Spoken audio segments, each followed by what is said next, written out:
It's Monday, 26th of September 2016, the first day of this year's harvest here at Castello Vicchiomaggio at Greve in Chianti.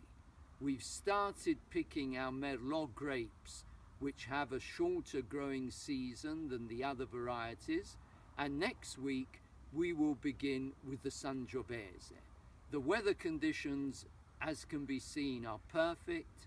Clear blue sky, warm weather with 26 degrees centigrade, and everything is pointing to a truly excellent vintage. This is the first batch of Merlot grapes, harvested, as can be seen, in perfect condition and ready to go up to our cellar for vinification.